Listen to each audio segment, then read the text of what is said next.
안녕하세요, 관장님. 안녕하세요. 오랜만이네요. 진짜 오랜만입니다. 제가 요새 관장님한테 탁구를 집중적으로 많이 배우기 시작했잖아요. 열심히 하고 있죠. 스텝에 대해서 제가 좀 고민이 좀 생겼어요. 좀 움직여야 될 것 같아서 요새 자연스럽게 쓰일 수밖에 없는 상황이잖아요, 스텝이. 그쵸. 공이 불규칙적으로 오면은 어쨌든 다리를 바닥에서 떼는 것 자체는 스텝이니까. 그렇죠. 탁구는 무조건 스텝이 필수죠. 사실 그럼요. 스텝을 하고 나서부터가 진짜 뭔가를 한다, 뭔가를 배운다 그렇죠. 라고 할 수 있죠. 이렇게 공이 멀리 오거나 몸 쪽으로 오면은 좀 제가 요새 치기가 힘들어요. 그래서 스텝은 도대체 어떻게 해야 되는지 움직여서 쳐야 될 것 같긴 한데 근데 관장님은 굳이 저한테 스텝에 대해서 아직은 알려주진 않았어요. 뭐 일단은 매니저님한테도 그렇고 저는 스텝에 대해서 안 알려줍니다. 알아서 뛰게 만드는 거지 절대 스텝을 알려주지 않아요. 어떻게 뛰는 방법을 알려주는 거지 뭐 공이 사이드로 왔으니까 투 스텝을 뛰어, 원 스텝을 뛰어 그 스텝이 어떻게 뛰는 거다라고 이렇게 모양을 흉내내게 알려주지 않죠. 그쵸. 그러니까 뭐 원투 차차차 이것처럼 그런 게 없잖아요. 그렇죠, 그렇죠. 그게 없고 그쵸. 그에 맞게 알아서 미안합니다. 그러니까 뭔가 갑자기 생각이 났어. 연배가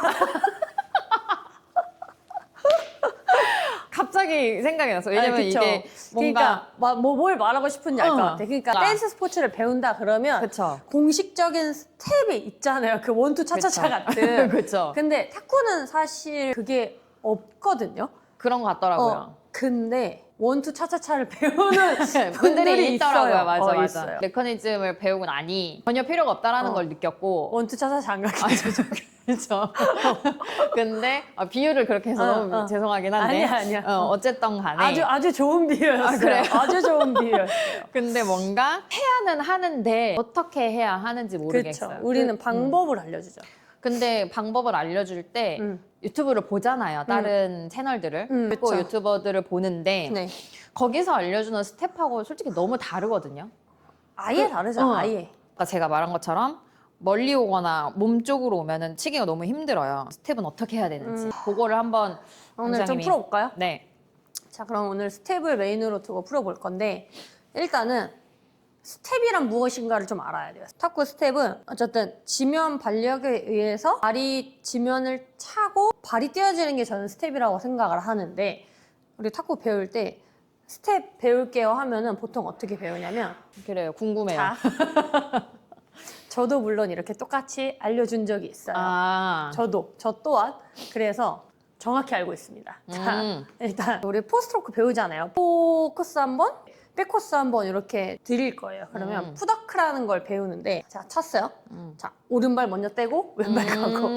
근데 여기서 또 한 번 치고 왼발 먼저 떼고 오른발 가고. 저 그거 많이 봤어요.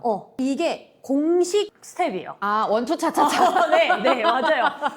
탁구를 처음 배운다. 제 생각에 진짜 많은 분들이 이렇게 배웠을 거예요. 근데 왜냐면 저 또한 이렇게 알려준 적이 있으니까 왜 그렇게 알려줬어요? 궁금해요. 그렇게 알려주니까요.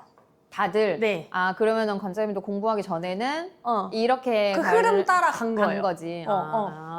그러니까 다른 방법을 모르겠으니까 그냥 다들 다른 선생님들이 이렇게 알려주시니까 나도 그냥 왜냐하면 그리고 이게 제일 상대방한테 인풋을 주기에 굉장히 쉽습니다. 왜냐하면 한번 치고 포스트로크까지 배운 상태잖아요.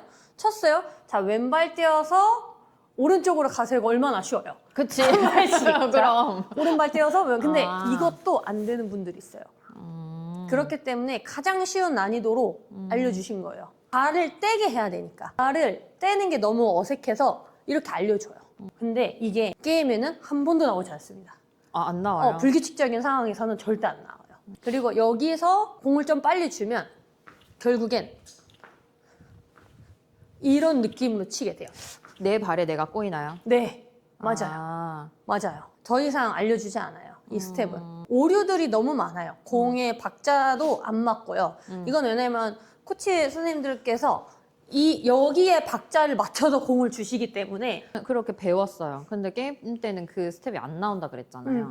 그래서 그럼 게임 때는 어떻게 해요, 그러면? 본능적으로 그냥 팔이 가거나 아. 아니면 볼 거리를 못 맞추니까 일단 많이 뛰거나 일단 공적으로 내가 갈 수 있는 본능적인 방법을 선택해서 가는 거예요. 그래서 어떤 분들은 이렇게 가기도 하고 어떤 분은 다리가 안 떨어지니까 팔이 가기도 하고 그러니까 사람마다 본능이 다르잖아요. 그러니까 어떻게 돼요? 뭐 한 발로 만약에 쫓아갔어요? 그럼 이미 무너지니까 여기서부터는 이제 그냥 내 본능에서 나오는 몸짓이 나오는 거예요. 팔로 자꾸 그냥 테이블에서 물러나게 되고. 그래서 물러나는구나. 그렇죠. 이렇게 되는 거죠.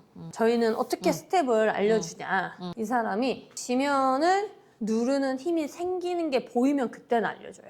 이 지면을 누르는 힘이라는 건 언제 생기냐. 내가 체중 이동을 확실하게 오른손잡이 기준 왼쪽으로 확실하게 실을 수 있었을 때 팔로우 스루 구간에서 확실하게 지면으로 체중 이동이 와서 내 체중이 확실하게 발 위에 올라와 있을 때 스텝을 알려줘요. 왜냐? 자, 확실하게 오면 이미 지면을 찰 수 있는 힘이 약간 스프링처럼 발 밑에 힘이 저장돼 있어요. 이 지면을 박차고 일단 가라고 하세요. 그럼 일단 이게 기초인 거예요. 저희는 이게 원투 차차차인 거죠. 1번인 거예요. 어디 코스든 상관없어요. 보통은 내 백에서 화로 가는 스텝이 좀 편하니까 백에서 화로 갑니다.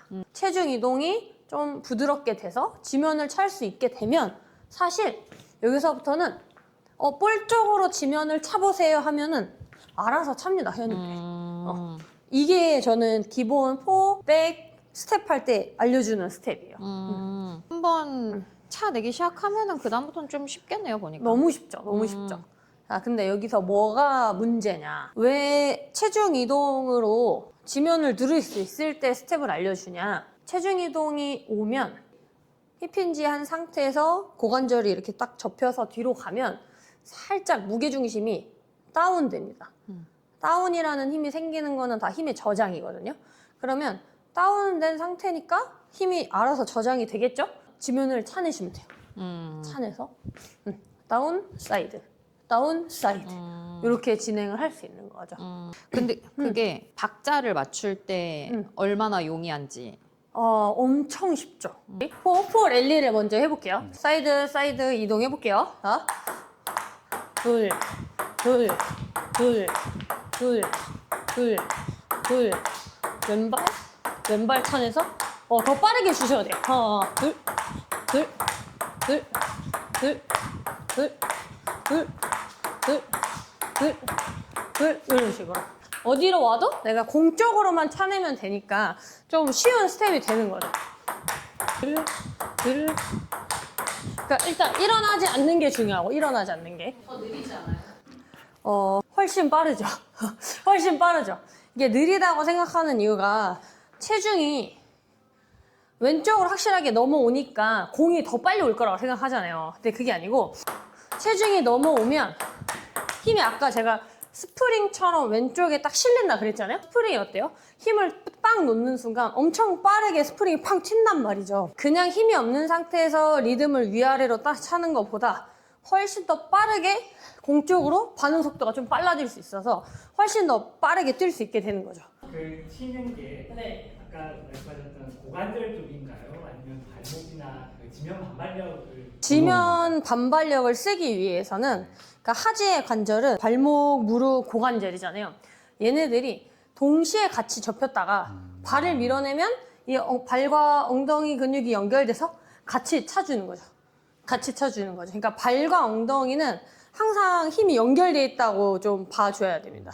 그러면 발바닥부터 엉덩이까지는 다 하나로 그렇죠. 연결되어 있는. 하나로 연결돼서 얘네들이 계속 텐션감 있게 늘어났다가 밀어주고 늘어났다가 밀어주고. 그러니까 고무줄 생각하시면 아주 편한데 우리 힘은 근육은 다 고무줄 같은 느낌인데 얘를 늘려야 쓸 수 있단 말이죠. 고무가 늘어나야 쓸 수 있는데 이게 체중 이동으로 오지 않으면 이 저장되는 힘이 없어요. 저장되는 힘으로 밑에서부터 쏘면 발을 차내면 빵 찰 수 있는 거죠.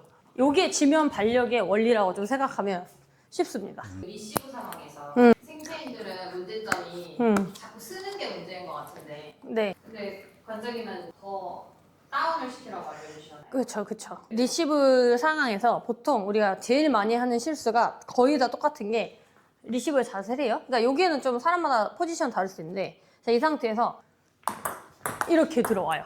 위로 뛰고 들어온단 말이죠. 위로 뛰고 들어와요. 근데 사실 스텝은 다운, 앞으로 들어가야 됩니다. 내 기준 높이에서 밑으로 뛰고 앞으로 들어와야 돼요. 이게 훨씬 더 반응 속도도 빠르고 내가 힘을 전달할 수가 있어요. 근데 왜 위로 뛰냐, 사람들이. 선수들은 다 밑으로 뛰거든요, 사실. 근데 밑으로 뛰는 게 안 보이고 밑에서 여기가 보이니까 다들 위로 뛰고 오는 거예요.